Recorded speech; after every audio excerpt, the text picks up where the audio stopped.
Hello दोस्तों, आज discuss करेंगे जीओसी का थर्ड लेक्चर। ठीक है, तो इसमें जो हमारा फर्स्ट टॉपिक है वो रहने वाला है inductive effect. Inductive effect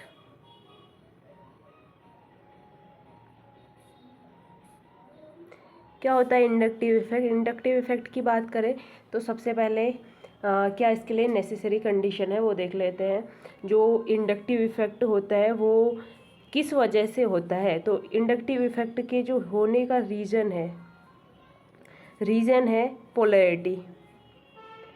polarity. तो इंडक्टिव इफेक्ट बेसिकली होता क्या है, जैसे मेरे पास H और Cl है, अगर इस मॉलिक्यूल के अंदर पोलैरिटी जनरेट हो रही है तो यहाँ पे इंडक्टिव इफेक्ट आपको देखने को मिलेगा। तो पोलैरिटी कैसे जनरेट होती है? पोलैरिटी जनरेट होती है इलेक्ट्रोनेगेटिविटी डिफरेंस की वजह से। अगर इलेक्ट्रोनेगेटिविटी में डिफरेंस है तो पोलैरिटी जनरेट होगी। यहाँ पे देखो, इलेक्ट्रोनेगेटिविटी डिफरेंस अगर यहाँ पे देखने का ट्राई करें तो जो Cl है उसकी इलेक्ट्रोनेगेटिविटी ज़्यादा होती है किसके कंपैरिजन में? हाइड्रोजन के कंपैरिजन में। तो यहाँ पे जो Cl होगा वो बॉन्ड के इलेक्ट्रॉनों को अपनी साइड पुल करेगा, जिस वजह से क्या होगा, जो हाइड्रोजन है उसके ऊपर पार्शियल पॉजिटिव चार्ज आ जाएगा और Cl के ऊपर पार्शियल नेगेटिव आ जाएगा। और यहाँ पे जो Cl है वो शो कर रहा है माइनस आई इफेक्ट, यानी कि बॉन्ड के इलेक्ट्रॉनों को अपनी तरफ ले रहा है, और जो H है वो शो कर रहा है प्लस आई इफेक्ट। ठीक है, तो इसी को कहते हैं इंडक्टिव इफेक्ट। यहाँ पे I जो है इंडक्टिव इफेक्ट को रिप्रेजेंट कर रहा है। तो ये इंडक्टिव इफेक्ट किस वजह से जनरेट हो रहा है? इलेक्ट्रोनेगेटिविटी डिफरेंस की वजह से पोलैरिटी जनरेट होती है, और पोलैरिटी ही रीजन होता है इंडक्टिव इफेक्ट का। ठीक है, तो ये जो इफेक्ट होता है ये परमानेंट इफेक्ट होता है। परमानेंट इफेक्ट मतलब आपको हमेशा देखने को मिलेगा, हमेशा हर जगह आप इंडक्टिव इफेक्ट लगा के देख सकते हैं। तो इसको आप ऑपरेट कर सकते हैं कहाँ कहाँ? इसको आप ऑपरेट कर सकते हैं saturated as well as unsaturated system. Saturated system में भी आप इसको अप्लाई कर सकते हैं, ऑपरेट कर सकते हैं, और अनसैचुरेटेड सिस्टम में भी ऑपरेट कर सकते हैं। सैचुरेटेड मीन्स हो गया आपका सिंगल बॉन्ड वाली स्पेसीज, अनसैचुरेटेड मीन्स हो गया डबल बॉन्ड वाली स्पेसीज। तो किसी में भी इंडक्टिव इफेक्ट आप लगा सकते हैं। एक और कैरेक्टर है इसका, मेन कैरेक्टर है ये भी। ये जो होता है डिस्टेंस डिपेंडेंट होता है। क्या होता है? डिस्टेंस डिपेंडेंट होता है। डिस्टेंस डिपेंडेंट का मतलब क्या होता है वो भी हम समझा देंगे, कोई बड़ी बात नहीं है। डिस्टेंस डिपेंडेंट का मतलब है, अगर मेरे पास इस तरीके से एक स्पेसीज है, ठीक है, तो यहाँ पे ये जो कार्बन है, ऑक्सीजन की इलेक्ट्रोनेगेटिविटी ज़्यादा होगी तो कार्बन से इलेक्ट्रॉन अपनी साइड पुल करेगा। तो ये जो कार्बन है इस पर पॉजिटिव चार्ज ज़्यादा रहेगा। अगर इस कार्बन लास्ट वाले कार्बन की बात करूँ तो इस पर पॉजिटिव चार्ज कंपैरेटिवली कम रहेगा। क्यों? क्योंकि यहाँ पर ऑक्सीजन जो है अपने पास वाले से बहुत ज़्यादा खींचेगा, फिर अगली बारी खींचने वाला ऑक्सीजन नहीं है, कार्बन है, तो वो थोड़ा कम खींचेगा, फिर कार्बन और कार्बन है वो कम लेंगे, फिर लास्ट वाला कार्बन कम लेगा। ठीक है, तो ये जो ऑक्सीजन है वो सबसे ज़्यादा अपने नज़दीक वाले कार्बन से इलेक्ट्रॉन अपनी तरफ पुल करेगा, और जो पीछे के कार्बन होंगे उन पे जो इसका इफेक्ट है वो थोड़ा कम पड़ने वाला है। तो इसी को कहते हैं डिस्टेंस डिपेंडेंसी। मतलब अगर वो नज़दीक होगा तो इंडक्टिव इफेक्ट ज़्यादा शो करेगा, और अगर दूर होगा तो कम शो करेगा। तो ये इंडक्टिव इफेक्ट के केस में देखने को मिलता है। ठीक है, तो अब हमारे पास ऑर्गेनिक केमिस्ट्री में क्या होते हैं? दो तरीके के ग्रुप हम अक्सर पढ़ते हैं, इलेक्ट्रॉन विड्रॉइंग ग्रुप और इलेक्ट्रॉन रिलीजिंग ग्रुप। ठीक है, तो इलेक्ट्रॉन विड्रॉइंग ग्रुप को यहाँ पर माइनस आई ग्रुप कहेंगे, और ये हमारे प्लस आई ग्रुप होंगे। यानी कि माइनस आई ग्रुप कौन से होंगे? मतलब माइनस आई इंडक्टिव इफेक्ट शो करेंगे जो, और माइनस आई इंडक्टिव इफेक्ट कौन शो करेगा? जिसकी इलेक्ट्रोनेगेटिविटी ज़्यादा होगी और इलेक्ट्रॉन को अपनी साइड पुल करेंगे। तो ये क्या करेंगे? पुल इलेक्ट्रॉन ऑन साइड, अपनी साइड को इलेक्ट्रॉन को पुल करेंगे। ठीक है, और दूसरी इलेक्ट्रॉन रिलीजिंग की बात करें तो ये जो होते हैं इलेक्ट्रॉन डोनेशन का काम करते हैं, क्योंकि इलेक्ट्रॉन रिलीजिंग ग्रुप है, जैसे इसमें बताया था मैंने, कार्बन है, CCl है, CH3Cl। ठीक है, तो यहाँ पे ये इलेक्ट्रॉन नेगेटिव ग्रुप है, ये इलेक्ट्रो पॉजिटिव ग्रुप है। तो जो इलेक्ट्रोनेगेटिव ग्रुप है वो -I ग्रुप होगा, इलेक्ट्रॉन को अपनी साइड पुल करेगा। और दूसरा जो इलेक्ट्रो पॉजिटिव ग्रुप होगा, इलेक्ट्रॉन रिलीजिंग ग्रुप, वो इलेक्ट्रॉन को दूसरे को डोनेट कर देगा। तो इलेक्ट्रॉन रिलीजिंग का काम है डोनेट इलेक्ट्रॉन टू अदर, जिसको भी इलेक्ट्रॉन दे रहा है उसको डोनेट कर देगा, ठीक है। तो यहाँ पे अगर बात की जाए इलेक्ट्रॉन रिलीजिंग ग्रुप और इलेक्ट्रॉन विड्रॉइंग ग्रुप, तो सिंपल से हैं, ये तो आपको समझ आ ही गए होंगे। तो अब एक एग्जांपल ले लेते हैं जिसके थ्रू हम अच्छे से समझेंगे। क्वेश्चन ही ले लेते हैं। एक क्वेश्चन है Nr3 Nr2H NrH2 NH3, ठीक है। इन सब ने एक और एक्स्ट्रा बॉन्ड बना रखा है, सारे नाइट्रोजन ने एक एक्स्ट्रा बॉन्ड बना रखा है। एक्स्ट्रा बॉन्ड बनाएगा तो इस पे आएगा पॉजिटिव चार्ज, ठीक है। तो इनको कंपेयर करना है और इनमें देखना है कि -I इफेक्ट कि कौन ज़्यादा शो करेगा, किसमें -I इफेक्ट ज़्यादा लगने वाला है। तो कंपेयर कर लेते हैं, फर्स्ट और लास्ट वाले को कंपेयर कर लेते हैं। देखो कभी भी कंपैरिजन कर रहे हो तो कंपैरिजन करते टाइम आपको उस चीज़ को नोटिस करना है, उस चीज़ के बेसिस पे कंपैरिजन करना है जो दोनों में डिफरेंट है। तो इन सब में डिफरेंट क्या है, ये ग्रुप ही तो डिफरेंट है, बाकी पॉजिटिव चार्ज और नाइट्रोजन और ये बॉन्ड है तो सब में सेम है, बाकी जो लगे हुए ग्रुप है वो अलग है, ठीक है। तो बाकी लगे हुए ग्रुप्स के बेसिस पे अगर मैं देखूँ तो ये जो है हमारा NR है, ये हमारा हो गया NHH, ठीक है। ये समझ जाओगे तो बीच के खुद ही समझ आ जाएंगे। अब यहाँ पे होगा क्या, -I इफेक्ट की बात करें तो नॉर्मली अगर होता है, नॉर्मली क्या होता है, हम कैसे अप्रोच करते हैं। तो नॉर्मली क्या होता है, R ग्रुप जो है इलेक्ट्रॉन रिलीजिंग ग्रुप है, यहाँ पे इलेक्ट्रॉन रिलीजिंग ग्रुप इलेक्ट्रॉन देते हैं नाइट्रोजन को। इस तरीके से इलेक्ट्रॉन रिलीजिंग ग्रुप ज़्यादा इलेक्ट्रॉन देंगे किसके कंपेरिजन में, हाइड्रोजन के कंपेरिजन में। हाइड्रोजन कम इलेक्ट्रॉन देंगे, ठीक है। तो नाइट्रोजन के पास यहाँ पे ज़्यादा इलेक्ट्रॉन आ जाएंगे। तो कहने का मतलब है हमने क्या देखना है, -I इफेक्ट, यानी कि इलेक्ट्रॉन को अपनी तरफ पुल करने की टेंडेंसी। इसका मतलब इसके पास ज़्यादा इलेक्ट्रॉन हो जाएंगे तो ये तो देना पसंद करेगा, इसके पास कम इलेक्ट्रॉन रहेंगे कंपैरेटिवली तो ये लेना पसंद करेगा। तो इसका मतलब हम कह सकते हैं, अगर मैंने इसको A नाम दिया है और ये सारे, ये हो गया B C और ये हो गया हमारा D, तो इसके इस बेसिस पे हम क्या कह सकते हैं कि A से D की तरफ जाने पर जो -I इफेक्ट है वो इंक्रीज होगा, ठीक है। लेकिन यहाँ पर एक ट्विस्ट है, इस चीज़ का ध्यान रखना। ट्विस्ट क्या है, देखो अगर इसको मैं S कैरेक्टर के बेसिस पे देखो, S कैरेक्टर के बेसिस पे तो क्या ही देखो, नॉर्मली भी देखे, देखो क्या होगा। नॉर्मली देखेंगे तो क्या होगा, जब ये इलेक्ट्रॉन रिलीज़ करेगा तो इलेक्ट्रॉन रिलीज़ करते टाइम नाइट्रोजन के पास में इलेक्ट्रॉन्स की डेंसिटी बढ़ जाएगी, ठीक है। नाइट्रोजन के पास में इलेक्ट्रॉन की डेंसिटी बढ़ जाएगी तो क्या होगा, यहाँ पर इलेक्ट्रॉन इलेक्ट्रॉन रिपल्सन देखने को मिलेगा। इलेक्ट्रॉन इलेक्ट्रॉन रिपल्सन देखने को मिलेगा। इलेक्ट्रॉन इलेक्ट्रॉन रिपल्सन की वजह से, अगर इलेक्ट्रॉन इलेक्ट्रॉन रिपल्सन आपको देखने को मिला, इलेक्ट्रॉन रिपल्सन देखने को मिला, तो इलेक्ट्रॉन इलेक्ट्रॉन रिपल्सन की वजह से आप यहाँ पे देखेंगे बॉन्ड एंगल इंक्रीज हो जाएगा। और अब हमें पता है अगर बॉन्ड एंगल इंक्रीज हुआ तो S कैरेक्टर भी बढ़ता है, S कैरेक्टर भी इंक्रीज होता है। बॉन्ड एंगल इंक्रीज हुआ तो S कैरेक्टर इंक्रीज होगा, ठीक है। और S कैरेक्टर इंक्रीज होगा तो क्या होगा, S तो हमारा क्या होता है, S तो हमारा इलेक्ट्रॉन देना पसंद ही नहीं करता है। इसका मतलब ये अब यहाँ से यहाँ इलेक्ट्रॉन देना पसंद नहीं करेगा। S इलेक्ट्रॉन देना पसंद नहीं करता है तो S क्या पसंद करेगा, इलेक्ट्रॉन लेना। यानी कि S की इलेक्ट्रोनेगेटिविटी, हम पढ़े रहते हैं कि S की इलेक्ट्रोनेगेटिविटी ज़्यादा होती है तो ये इलेक्ट्रॉन अपनी साइड पुल करेगा, ठीक है।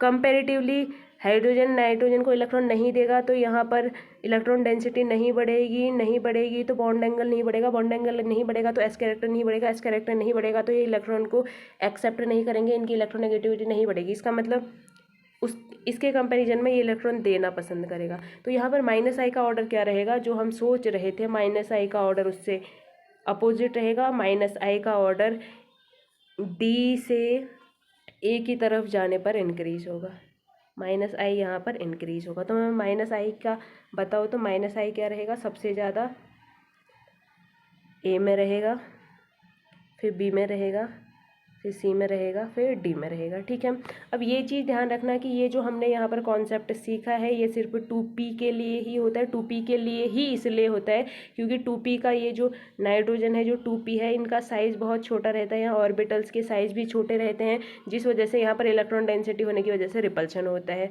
लेकिन अगर 3p 4p 5p में जाए तो वहाँ साइज़ बढ़ेंगे तो वैसे इलेक्ट्रॉन दूर दूर होंगे तो रिपल्शन के चांस कम होंगे। तो उसको हम जो पहले हम जिस थिंकिंग से सॉल्व कर रहे थे उसी थिंकिंग से सॉल्व करेंगे। तो 2p के केस में ये जो हमने चीज़ें ऊपर सीखी है वो अप्लाई होंगी और अदर ऑल के केसेस में अप्लाई नहीं होंगी। ठीक है, तो यही केस अगर मैं यही सेम क्वेश्चन में अगर फॉस्फोरस के केस में देखूँगी, अगर मैं फॉस्फोरस के केसेस में देखूँगी Pr3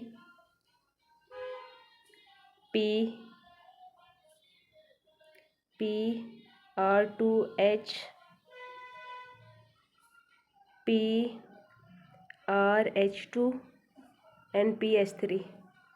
तो इस केस में क्या होगा, यहाँ पर पॉजिटिव चार्ज सब में होगा। तो इस केस में क्या होगा कि जो फॉस्फोरस है उस पर हम वही चीज़ अप्लाई करेंगे जो हम पहले थिंकिंग लगा रहे थे। जो R ग्रुप है फॉस्फोरस को देगा, फॉस्फोरस दूसरे को देगा, तो यहाँ पे -I कम होगा। ठीक है, अब यहाँ पे R ग्रुप कम है तो R ग्रुप कम है तो कम देंगे तो फॉस्फोरस भी कम दे पाएगा, तो कंपेरेटिवली I ज़्यादा होगा। इधर हाइड्रोजन फॉस्फोरस को ज़्यादा दे नहीं पाएगा तो ये दूसरे को डोनेट नहीं कर पाएंगे, दूसरे से लेना पसंद करेंगे। तो यहाँ से PR3 से PS3 की तरफ जाने पर यहाँ पर -I इफेक्ट इंक्रीज होगा। ठीक है, क्यों? क्योंकि ये 2p का केस नहीं है। तो 2p के केस कौन होते हैं हमारे? 2p के केस हमें पता है, हमारे 2p के केस में आते हैं हमारा नाइट्रोजन, ऑक्सीजन, ये आते हैं 2p के केस में।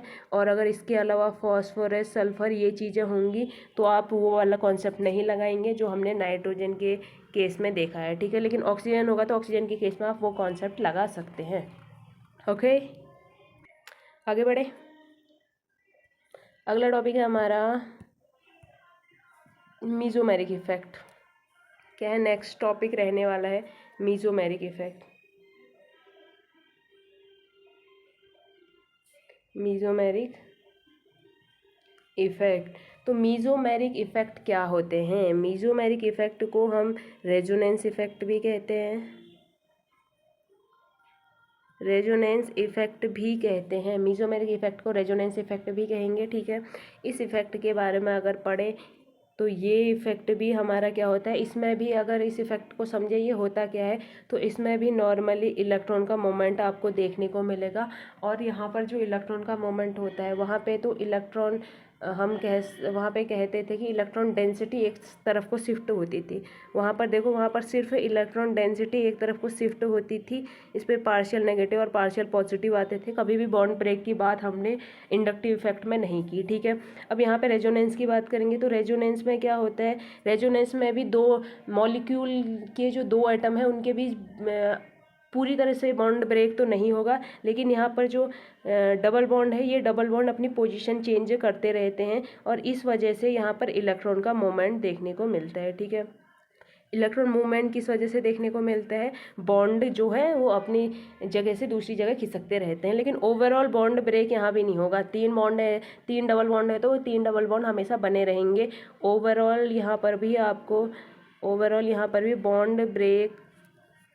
बॉन्ड ब्रेक देखने को नहीं मिलेगा, जैसे कि इंडक्टिव इफेक्ट में नहीं हो रहा था। ठीक है, तो कुछ कैरेक्टर देख लेते हैं। ये भी हमारा परमानेंट इफेक्ट है, हर जगह यूज होगा। परमानेंट इफेक्ट है, मतलब अगर इसकी कंडीशन बनी है तो यूज़ करना पड़ेगा। परमानेंट इफेक्ट है। ठीक है, परमानेंट इफेक्ट है। दूसरा ये जो है इसमें इंडक्टिव इफेक्ट से अपोजिट कैरेक्टर है, ये है डिस्टेंस इंडिपेंडेंट। डिस्टेंस इंडिपेंडेंट का मतलब है ये इस बात पर डिपेंड नहीं करता है कि कितनी दूर से लग रहा है, हर केस में सेम लगेगा। जैसे एक एग्जांपल ले लेते हैं, जैसे मैंने यहाँ पे OH लिया है और यहाँ मैंने NO2 ले लिया और यहाँ अगली बारी में क्या किया, मैंने यहाँ पे NO2 ले लिया, यहाँ पे NO2 ले लिया, ठीक है। अब स्टेबिलिटी चेक करेंगे तो आप इसकी stability on the basis of plus M check नहीं कर सकते। क्यों? क्योंकि दोनों में ही प्लस एम सेम तरीके से लगेगा। ऐसा नहीं है कि नाइट्रोजन यहाँ पे OH के पास में है तो यहाँ पर सॉरी माइनस एम, हाँ माइनस एम, ये माइनस एम ग्रुप है, इलेक्ट्रॉन को अपनी साइड पुल करेगा, ठीक है। तो दोनों में माइनस एम सेम तरीके से ऑपरेट होगा। ऐसा नहीं कि ये OH के नज़दीक है तो ये ज़्यादा जो रिंग है उससे इलेक्ट्रॉन ज़्यादा ले लेगा, ऐसा नहीं है, ठीक है। क्योंकि प्लस एम जो है डिस्टेंस इंडिपेंडेंट होता है।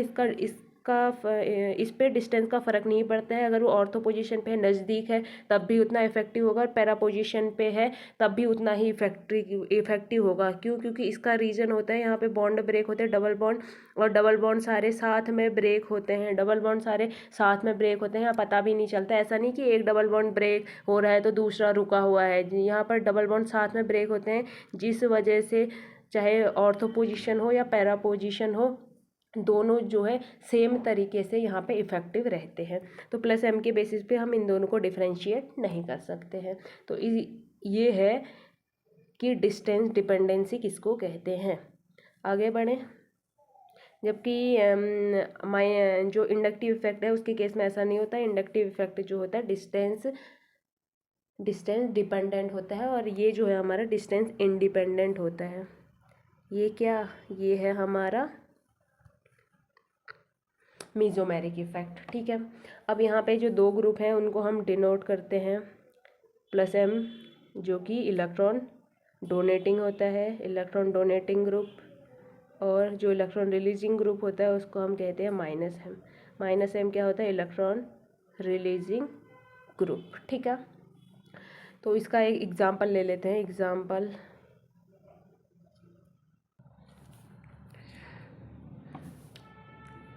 एग्जांपल ले लेती हूँ COCH3, ठीक है। अगली बारी में है ये हमारा इस तरीके से COCH3। वैलेंसी देख लेंगे। इसकी एक ज़रूरी है, इसको 3 की रिक्वायरमेंट है, ठीक है। तो यहाँ पे जो O है ये बिहेव करेगा माइनस आई इफेक्ट की तरह। क्यों करेगा माइनस आई की तरह इफेक्ट? माइनस आई की तरह माने आई इफेक्ट क्यों शो करेगा? क्योंकि यहाँ पर रेजोनेंस की कंडीशन ही नहीं है। रेजोनेंस की कंडीशन क्या होती है? रेजोनेंस की कंडीशन होती है जो यहाँ पे प्रेजेंट है, डबल बॉन्ड प्रेजेंट होंगे, यहाँ पे वैकेंट साइड क्रिएट होगी और ये इलेक्ट्रॉन यहाँ देगा, ठीक है।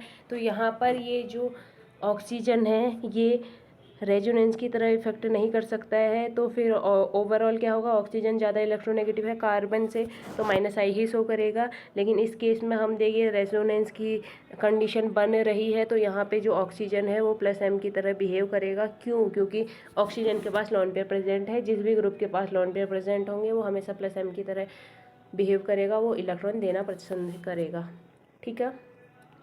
आगे बढ़े। अब एक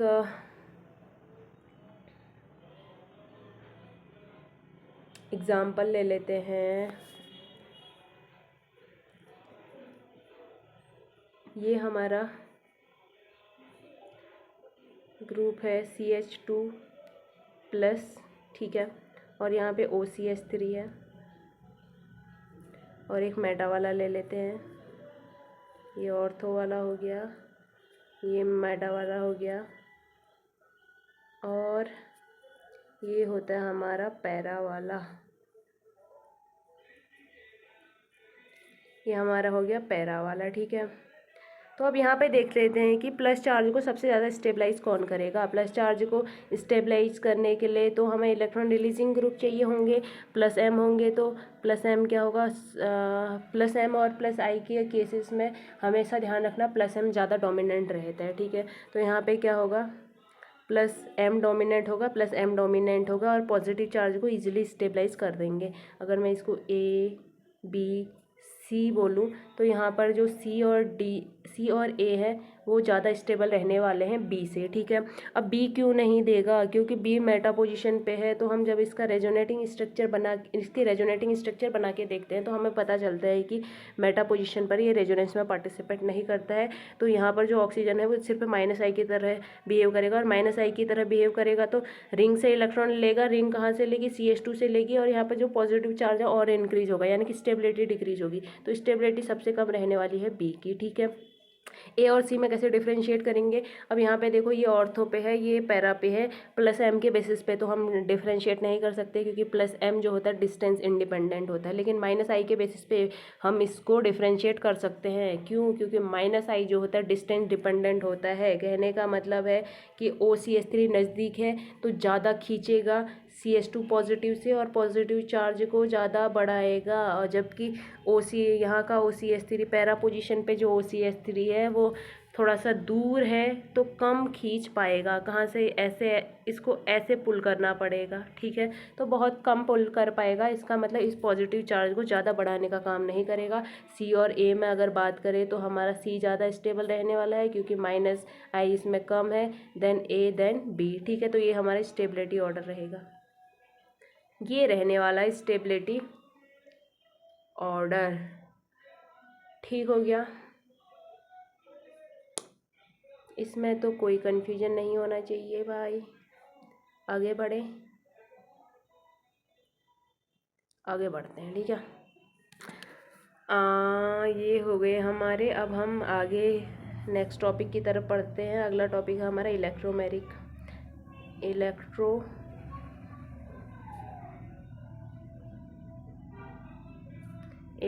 इफ़ेक्ट की बात करें तो जो इलेक्ट्रोमेरिक इफ़ेक्ट होता है ये, इसमें भी आप इलेक्ट्रॉन का मूवमेंट ही देखेंगे, यहाँ पर भी, ठीक है। और लेकिन ये जो होता है ये आपको हमेशा देखने को नहीं मिलेगा, ये डिपेंड करता है, ये हमारा डिपेंड करता है रिएजेंट पर, डिपेंड ऑन रिएजेंट, या मैं कह सकती हूँ कि इसके लिए हम ज़रूरत होती है रिएजेंट की प्रेजेंस की। यहाँ पे ज़रूरी है प्रेजेंस ऑफ रिएजेंट प्रेजेंट होगा तभी ये इफ़ेक्ट आपको देखने को मिलेगा, ठीक है। और इसकी जो अगर डायरेक्शन चेक करना चाहोगे तो इसकी डायरेक्शन जो है इंडक्टिव इफ़ेक्ट की तरह ही होती है, इंडक्टिव इफ़ेक्ट की तरह ही इसकी डायरेक्शन आपको देखने को मिलेगी। तो इसकी बात कर लेते हैं, नेक्स्ट पेज ले लेते हैं। तो इसके बारे में हमने क्या पढ़ा, इलेक्ट्रोमैग्नेटिक इफेक्ट जो है रिएजेंट की प्रेजेंस में होगा, और इसकी जो डायरेक्शन होगी, इसकी डायरेक्शन रहने वाली है इंडक्टिव इफेक्ट की तरह ही।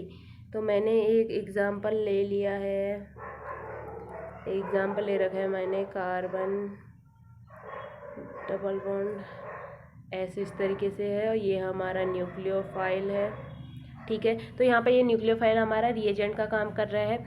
अब यहाँ पे क्या होगा, जैसे ही रिएजेंट आएगा तो यहाँ पे इस कार्बन पे अटैक कर देगा, और यहाँ पे इलेक्ट्रॉन जो है सल्फ़र की साइड शिफ्ट हो जाएंगे। तो यहाँ पे भी हो क्या रहा है, यहाँ पे भी इलेक्ट्रॉन का मूवमेंट हो रहा है, लेकिन किसकी वजह से हो रहा है, रिएजेंट की वजह से हो रहा है। तो यही इसकी ख़ास बात है। और इसमें भी आपको देखने को सेम चीज़ मिलेगी, जो इलेक्ट्रॉन मूवमेंट है इंडक्टिव इफेक्ट की तरह ही हो रहा है, ज़्यादा इलेक्ट्रोनेगेटिव एटम की तरफ इलेक्ट्रॉन शिफ्ट हो रहे हैं, ठीक है। तो ये हमारा मेसोमेरिक इफेक्ट में आता है। बस यहाँ पर फ़र्क सिर्फ इतना है कि जो इलेक्ट्रॉन है, इलेक्ट्रॉन का शिफ्ट वो रिएजेंट की वजह से होता है, ठीक है। और एक और मेन बात है, जो इलेक्ट्रॉन है ये भी इम्पोर्टेंट है, इसकी खासियत है ये, जो अभी तक के चीज़ों में आपको देखने को नहीं मिले होगी। यहाँ पर जो इलेक्ट्रॉन का मूवमेंट है या इलेक्ट्रॉन का ट्रांसफ़र है वो कंप्लीट ट्रांसफ़र होता है, complete transfer of electron, complete transfer of electron completely transfer होंगे। जैसे आप इसमें देख सकते हैं, यहाँ पर देखो कंप्लीट ये बॉन्ड ऊपर ब्रेक हो जाएगा, कंप्लीट पूरा बॉन्ड ऊपर ब्रेक हो जाएगा, सल्फर पर नेगेटिव चार्ज आ जाएगा, कार्बन पे पॉजिटिव चार्ज आ जाएगा। इसको कहते हैं कंप्लीट ट्रांसफ़र ऑफ इलेक्ट्रॉन, जो कि अभी तक नहीं हो रहा था। यहाँ पे आपको क्या देखने को मिला है, यहाँ पे आपको बॉन्ड ब्रेक होता हुआ देखने को मिल रहा है, और उसके बाद हमें देखने को मिल रहा है कि इलेक्ट्रॉन का कंप्लीट ट्रांसफ़र हो रहा है, जबकि इंडक्टिव इफेक्ट में ऐसा नहीं होता है। इंडक्टिव इफेक्ट में इलेक्ट्रॉन डेंसिटी एक तरफ को बढ़ जाती है, लेकिन कंप्लीट बॉन्ड ब्रेक नहीं होता है, सिर्फ चार्ज सेपरेशन ही देखने को मिलता है वहाँ पे, ठीक है। तो यहाँ इसके बाद अगर हमें कहीं पर स्टेबिलिटी चेक करनी है तो हमें किस चीज़ को पहले ध्यान में रखना पड़ेगा, तो उसके लिए डोमिनेंट फैक्टर देख लेते हैं। तो डोमिनेंसी की बात करें तो जो मीज़ोमेरिक इफेक्ट है वो हमेशा इंडक्टिव इफेक्ट पे डोमिनेंट रहेगा। कहीं पर भी स्टेबिलिटी की बात आ रही है तो पहले भाई मीज़ोमेरिक इफेक्ट देख लेना। मीज़ोमेरिक होगा तो मीज़ोमेरिक के बेसिस पे स्टेबिलिटी चेक करना, मीज़ोमेरिक नहीं होगा देन इंडक्टिव पे मूव करना, ठीक है। अब आगे बढ़ते हैं, नेक्स्ट टॉपिक है हमारा कॉन्जुगेशन। कॉन्जुगेशन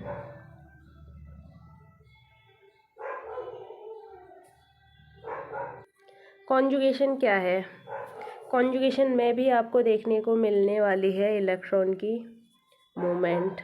यहाँ भी इलेक्ट्रॉन मूव करता हुआ आप देखेंगे, सब में तो वही हो रहा है, इलेक्ट्रॉन की मूवमेंट देखने को मिल रही है, ठीक है। कैसे होगा देखो, ये जैसे मेरे पास एक स्पीसीज़ है तो यहाँ पे क्या होगा, ऑक्सीजन ज़्यादा इलेक्ट्रोनेगेटिव एटम है तो इस तरीके से ये बॉन्ड ब्रेक होंगे और आपको नई स्पीसीज़ कुछ इस तरीके से देखने को मिल जाएगी, इस तरीके से, ठीक है। तो ये है कि यहाँ पर इलेक्ट्रॉन कॉन्जुगेशन में किस तरीके से मूव करते हैं, ठीक है। तो कॉन्जुगेशन के लिए कुछ कंडीशन होती हैं, जब कोई भी कंपाउंड उन कंडीशंस को फॉलो करेगा तभी वो कॉन्जुगेशन शो कर पाएगा। तो कॉन्जुगेशन की कंडीशन देख लेते हैं। कंडीशन, कॉन्जुगेशन की कंडीशन, ठीक है। कंडीशंस की बात करें, सबसे पहली कंडीशन है जो जहाँ जिस एटम मतलब जिस मॉलिक्यूल में हम कॉन्जुगेशन करवा रहे हैं, जिस भी स्पीसीज में कॉन्जुगेशन हो रही है, उसके जितने भी एटम हैं उसके सारे जो एटम हैं वो होने चाहिए sp2 हाइब्रिडाइज्ड होने चाहिए, sp2 हाइब्रिडाइज्ड होने चाहिए, सारे एटम sp2 हाइब्रिडाइज्ड होने चाहिए, ठीक है। फिर उसके बाद एक चीज़ ध्यान रखना है यहाँ पे, जो लॉन पेयर होता है, लॉन पेयर जो कि कॉन्जुगेशन में पार्टिसिपेट करता है, lone pair participate in conjugation, जो कॉन्जुगेशन में पार्टिसिपेट करने वाला लॉन पेयर होता है वो हाइब्रिडाइजेशन में काउंट नहीं होता है, ठीक है। उसको हाइब्रिडाइजेशन में काउंट नहीं करेंगे, इस बात का ध्यान रखना। जो भी लॉन पेयर कॉन्जुगेशन में जाएगा उसको आप हाइब्रिडाइजेशन में काउंट नहीं करेंगे, ठीक है। अब एक और चीज़ ध्यान रखने वाली चीज़ है, याद रखना, जैसे मैंने एक स्पीसीज़ ली है इस तरीके से, H यहाँ पे पॉजिटिव चार्ज है, यहाँ पे लॉन पेयर है। अगली बारी अगर मैं इसका नेक्स्ट रेजोनेटिंग स्ट्रक्चर बनाऊँ तो ये ऑक्सीजन इसको अपने लॉन पेयर दे सकता है। तो यहाँ पे जो कार्बन है, देखो सारे sp2 है, ये कॉन्जुगेशन की जो कंडीशन है उसको फॉलो करेगा। तो यहाँ पे ऑक्सीजन आ जाएगा और यहाँ आ जाएगा CH3, ठीक है। तो यहाँ पे एक मेन चीज़ आपको देखने को मिलेगी, वो है कि ये ज़्यादा स्टेबल होता है, इसमें नेगेटिव चार्ज होगा, ठीक है, सॉरी पॉजिटिव चार्ज होगा, क्योंकि अपने इलेक्ट्रॉन कार्बन को दे रखे हैं। अब मोर इलेक्ट्रोनेगेटिव के ऊपर पॉजिटिव चार्ज है, फिर भी ये ज़्यादा स्टेबल होता है, इसके कंपैरिजन में ये लेस स्टेबल रेजोनेटिंग स्ट्रक्चर है, ठीक है। ये लेस स्टेबल है, लेस स्टेबल क्यों है?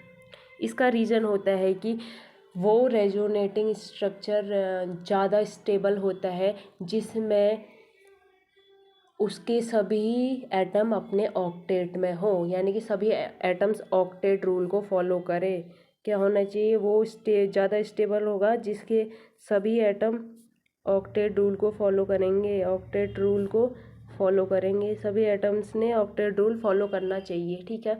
यहाँ पर इस बात का ध्यान रखना, जो रेजोनेटिंग स्ट्रक्चर के एटम सभी ऑक्टेट रूल को फॉलो करेंगे वही ज़्यादा स्टेबल रहने वाला है, ठीक है।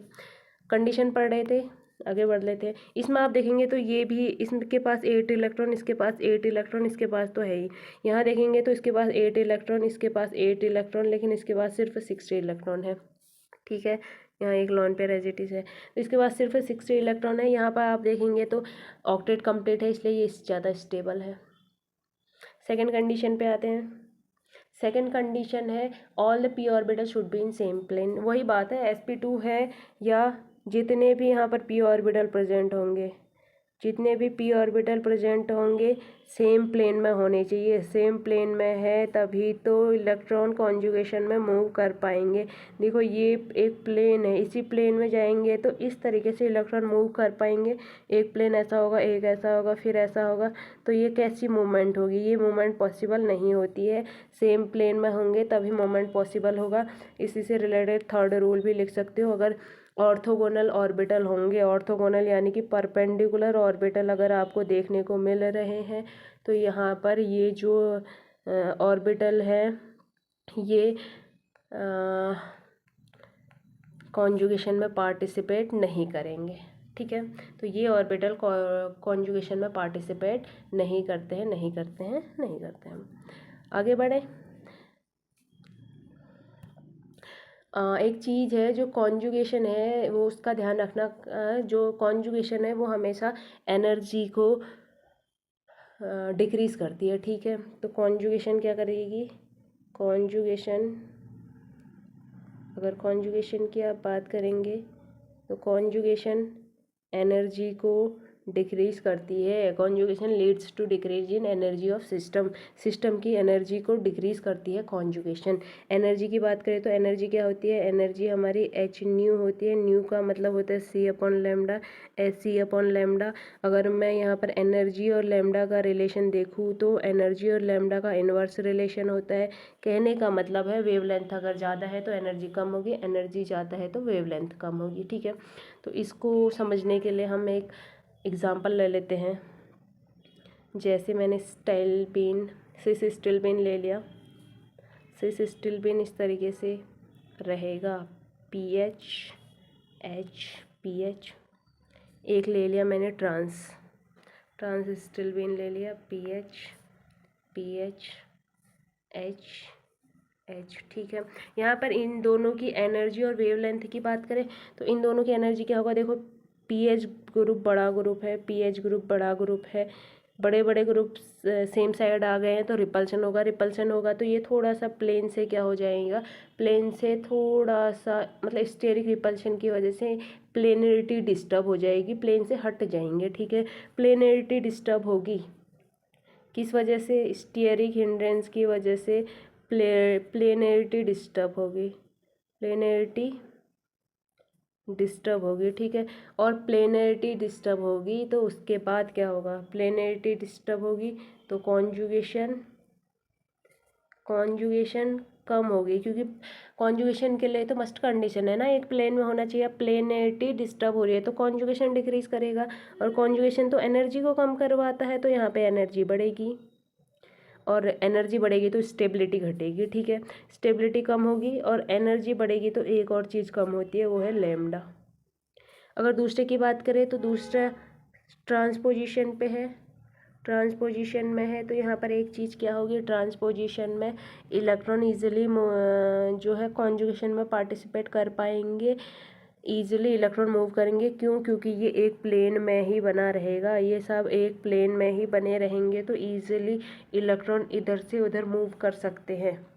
ठीक है, क्योंकि स्टेरिक हिंड्रेंस नहीं है तो प्लेनरिटी जो है ज़्यादा होगी, और प्लेनरिटी ज़्यादा होगी तो कॉन्जुगेशन ज़्यादा होगा, कॉन्जुगेशन ज़्यादा होगा तो एनर्जी कम होगी, एनर्जी कम होगी तो लैम्डा ज़्यादा होगा। तो सिस की एनर्जी ज़्यादा और ट्रांस का लैम्डा ज़्यादा, इस बात का ध्यान रखना।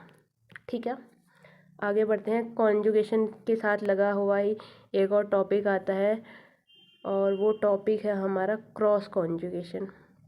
क्या है? Cross conjugation. देख ले, क्रॉस कॉन्जुगेशन। क्रॉस कॉन्जुगेशन क्या होता है? क्रॉस कॉन्जुगेशन की अगर मैं बात करूँ तो क्रॉस कॉन्जुगेशन को समझने से पहले एक बारी लीनियर कॉन्जुगेशन देख लेते हैं पहले। ये एक स्पीसीज है जिसमें इस तरीके से डबल बॉन्ड प्रेजेंट है। ठीक है, मैंने क्या किया, इसमें कॉन्जुगेशन पॉसिबल है तो होगा, इस तरीके से कॉन्जुगेशन दिखाया। तो अगली बारी क्या देखने को मिलेगा, ऑक्सीजन के ऊपर माइनस चार्ज, ये डबल बॉन्ड कॉन्जुगेशन में पार्टिसिपेट किए और इधर पॉजिटिव चार्ज। ठीक है, इसमें हुआ क्या है, इसमें 3 डबल बॉन्ड थे, 3 डबल बॉन्ड थे और तीनों ने कॉन्जुगेशन में पार्टिसिपेट किया। ठीक है, तो इसको कहते हैं लीनियर कॉन्जुगेशन। इसको क्या कहेंगे, लीनियर कॉन्जुगेशन। ये रहेगा लीनियर कॉन्जुगेशन। ठीक है, अब बात करते हैं क्रॉस कॉन्जुगेशन की। क्रॉस कॉन्जुगेशन क्या होता है, एक एटम ले ले, एक स्पीसीज ले लेते हैं इस तरीके से। ठीक है, तो अगर इसको मैं, इसमें ये वाला बॉन्ड अगर ब्रेक करूँ तो क्या बनेगा, यहाँ पे पॉजिटिव चार्ज आ जाएगा और यहाँ पे नेगेटिव चार्ज आ जाएगा। अब पॉजिटिव चार्ज नेगेटिव चार्ज के बाद क्या होगा, जो साइड के डबल बॉन्ड है वो ब्रेक होंगे। एक बारी में क्या होगा, ये बॉन्ड इधर ब्रेक होगा, नेगेटिव चार्ज आ जाएगा और इस पॉजिटिव के साथ मिलकर डबल बॉन्ड बना देगा। अगली बारी में ये ब्रेक होगा और इस पॉजिटिव चार्ज के साथ मिलकर डबल बॉन्ड बना देंगे। लेकिन एक चीज़ ध्यान रखना, दोनों साथ में, दोनों डबल बॉन्ड साथ में ब्रेक नहीं होंगे, क्योंकि दोनों डबल बॉन्ड साथ में ब्रेक हो जाएंगे तो यहाँ पे दोनों पोजीशन पे नेगेटिव आ जाएगा और एक पॉजिटिव किस किस के साथ बॉन्ड बनाएगा। तो दोनों एक साथ में नहीं हो सकते हैं, एक को मैंने ए नाम दे दिया, एक को बी। जब ए वाला बॉन्ड ब्रेक होगा तो ए वाला बॉन्ड ब्रेक होगा तो इस तरीके से कंपाउंड बनेगा। यहाँ पे डबल बॉन्ड आएगा, यहाँ पे पॉजिटिव चार्ज आ जाएगा और ये double bond as it is रहेगा। ठीक है, अगली बारी में बी वाला बॉन्ड ब्रेक होगा तो बाकी चीज़ें तो सेम रहेंगी इस तरीके से। और ये जो कार्बन है इधर साइड से डबल बॉन्ड बनाएगा, ये बॉन्ड एज इट इज़ रहेगा, यहाँ पे पॉजिटिव चार्ज आ जाएगा। ठीक है, तो यहाँ पे ओवरऑल हुआ क्या, कॉन्जुगेशन यहाँ पे भी हुई है, लेकिन 3 डबल बॉन्ड अगर थे तो एक टाइम में सिर्फ 2 डबल बॉन्ड ही कॉन्जुगेशन में पार्टिसिपेट कर पा रहे हैं। जब एक टाइम में सारे डबल बॉन्ड कॉन्जुगेशन में पार्टिसिपेट नहीं कर पाते हैं, कुछ पार्टिकुलर डबल बॉन्ड ही कॉन्जुगेशन में पार्टिसिपेट कर पाते हैं, तो इसको कहते हैं क्रॉस कॉन्जुगेशन। क्रॉस कॉन्जुगेशन का मतलब है कि एक बार में एक ही साइड से कॉन्जुगेशन होगा। ठीक है, तो एक यहाँ पर और बात है कि जो लीनियर कॉन्जुगेशन है वो ज़्यादा स्टेबल रहता है, किससे, क्रॉस कॉन्जुगेशन से। लीनियर कॉन्जुगेशन की स्टेबिलिटी क्रॉस कॉन्जुगेशन से ज़्यादा होगी। एक और चीज़ है कि जो एंटी एरोमेटिक सिस्टम होते हैं, एंटी एरोमेटिक सिस्टम की हम बात करेंगे तो जो एंटी एरोमेटिक सिस्टम है इस सिस्टम में भी कॉन्जुगेशन होता है। लेकिन हम क्या पढ़ते हैं कि जिस सिस्टम में कॉन्जुगेशन होगा वो स्टेबल होगा, लेकिन ये फिर भी अनस्टेबल होता है, स्टिल अनस्टेबल। ऐसा क्यों होता है, फ्रॉस्ट साइकिल इसको एक्सप्लेन करता है कि ऐसा क्यों होता है, क्योंकि इसके जो होमो है कम्प्लीटली फिल्ड नहीं होते हैं और इसमें अनपेयर्ड इलेक्ट्रॉन प्रेजेंट होते हैं, जो हम एरोमेटिक और एंटी एरोमेटिक चैप्टर पढ़ेंगे जहाँ पे एरोमेटिसिटी की बात करते हैं तो वहाँ पे आपको समझ आ जाएगा। ठीक है, तो यहाँ से एक बार स्टेबिलिटी का ऑर्डर देख लेते हैं। अगर स्टेबिलिटी का ऑर्डर आप देखेंगे, स्टेबिलिटी जो है, स्टेबिलिटी आपको देखने को मिलेगी जो एरोमेटिक कॉन्जुगेटेड सिस्टम होते हैं, एरोमेटिक कॉन्जुगेटेड सिस्टम वो सबसे ज़्यादा स्टेबल होंगे। वैसे भी हम पढ़ते हैं एरोमेटिक सिस्टम जो होता है सबसे ज़्यादा स्टेबल होता है, तो एरोमेटिक कॉन्जुगेशन सिस्टम सबसे ज़्यादा स्टेबल होगा। उसके बाद लीनियर कॉन्जुगेशन होगा, लीनियर कॉन्जुगेशन सिस्टम इसके बाद स्टेबल होगा। देन क्रॉस कॉन्जुगेशन होगा, क्रॉस कॉन्जुगेशन होगा और सबसे लास्ट में सबसे कम स्टेबल रहता है एंटी एरोमेटिक सिस्टम। ठीक है, तो एंटी एरोमेटिक सिस्टम सबसे कम स्टेबल होता है। ठीक है, अब एरोमेटिक कॉन्जुगेशन सिस्टम और लीनियर कॉन्जुगेशन सिस्टम की बात करेंगे तो चाहे लीनियर कॉन्जुगेटेड सिस्टम में कितना ही, चाहे लीनियर कॉन्जुगेशन सिस्टम में कितने ही ज़्यादा डबल बॉन्ड हो फिर भी एरोमेटिक सिस्टम ज़्यादा स्टेबल रहेगा। ठीक है, तो ये हमारा स्टेबिलिटी ऑर्डर हो गया। अब बात करते हैं हाइपर कॉन्जुगेशन की, हाइपर कॉन्जुगेशन की। तो हाइपर कॉन्जुगेशन क्या होता है? तो हाइपर कॉन्जुगेशन की बात करें, यहाँ पर हाइपर कॉन्जुगेशन भी एक तरीके से स्टेबिलिटी को इफ़ेक्ट करता है। जैसे मैं बता देती हूँ, पहले हाइपर कॉन्जुगेशन यहाँ पे समझ लेते हैं। जैसे एक एटम है, एक स्पीसीज है जिस पे क्या है, इलेक्ट्रॉन्स की डेफिशिएंसी है, पॉजिटिव चार्ज है। तो यहाँ पे क्या होता है, अगर इस पॉजिटिव चार्ज के अल्फा पोजीशन पे हाइड्रोजन है, तो ये हाइड्रोजन इलेक्ट्रॉन कार्बन को देके इस पॉजिटिव चार्ज को स्टेबल कर देते हैं और खुद यहाँ से क्या होते हैं, रिमूव हो जाते हैं। और ऐसा ही इस पॉजिटिव चार्ज की जगह अगर नेगेटिव चार्ज होता तो तब भी हाइड्रोजन रिमूव हो जाता, लेकिन H नेगेटिव के फॉर्म में रिमूव होता। ठीक है, तो दोनों ही केसेस में क्या होगा, अल्फा H होने की वजह से ये जो कार्बोकैटायन होता है ये स्टेबल हो जाता है। तो इसको कहते हैं हाइपर कॉन्जुगेशन। हाइपर कॉन्जुगेशन क्या होता है, अल्फा पोजीशन पर अगर H है या अल्फा पोजीशन पर कोई वीक बॉन्ड है, तो वो वीक बॉन्ड ब्रेक होके आगे कार्बोकैटायन की स्टेबिलिटी में हेल्प करता है। तो यही है हाइपर कॉन्जुगेशन। तो हाइपर कॉन्जुगेशन में हमारे सिग्मा और सिग्मा स्टार पार्टिसिपेट करते हैं, या तो सिग्मा पार्टिसिपेट करेगा या सिग्मा स्टार पार्टिसिपेट करेगा। ठीक है, और अगर सिग्मा पार्टिसिपेट करेगा तो हम यहाँ पर प्लस H कहेंगे, और अगर सिग्मा स्टार पार्टिसिपेट करेगा तो माइनस H कहेंगे। यानी कि जो हाइपर कॉन्जुगेशन है वो कैसा हो रहा है, माइनस H।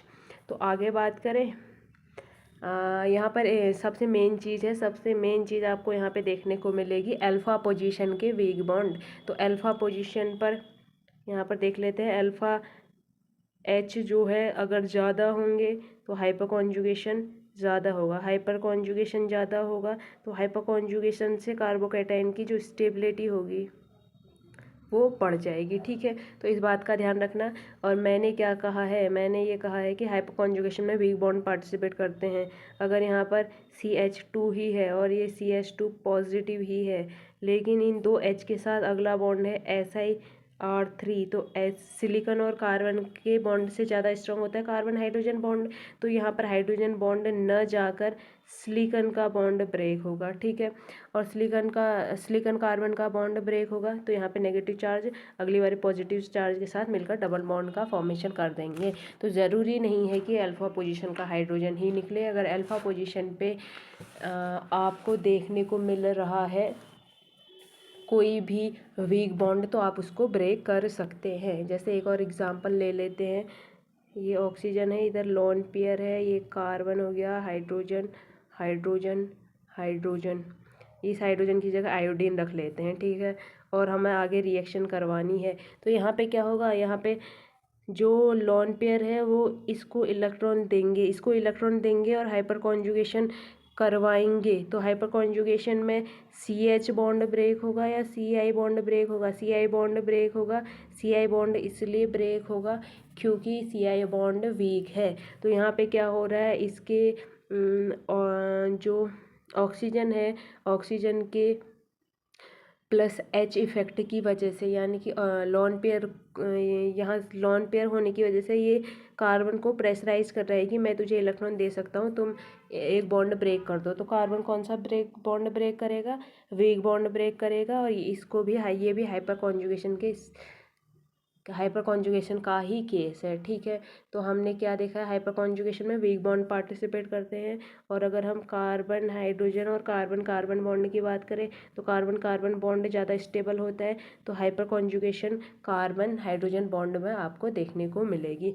तो हाइपर कॉन्जुगेशन में पार्टिसिपेट हमेशा करेगा कार्बन हाइड्रोजन बॉन्ड। ठीक है, और स्टेबिलिटी की बात कर रहे थे, डोमिनेंट इफेक्ट की। तो हाइपर कॉन्जुगेशन के साथ मिलकर अगर डोमिनेंट इफेक्ट की बात करें तो जो प्रायोरिटी है, हम स्टेबिलिटी देखेंगे या कुछ भी चेक कर रहे हो, रिएक्शन करवा रहे हो, स्टेबिलिटी देख रहे हो या किस पोजीशन पे अटैक हो सकता है, ऐसी चीज़ें देख रहे हो, तो सबसे पहले आप मीजोमेरिक इफेक्ट देखेंगे, देन आप हाइपर कॉन्जुगेशन देखेंगे, देन इंडक्टिव इफेक्ट देखेंगे। तो ये है इम्पोर्टेंट यहाँ से निकला हुआ कंक्लूजन। जो प्रायोरिटी है वो हमेशा मीजोमेरिक इफेक्ट को मिलेगी, फिर हाइपर कॉन्जुगेशन को, फिर इंडक्टिव इफेक्ट को।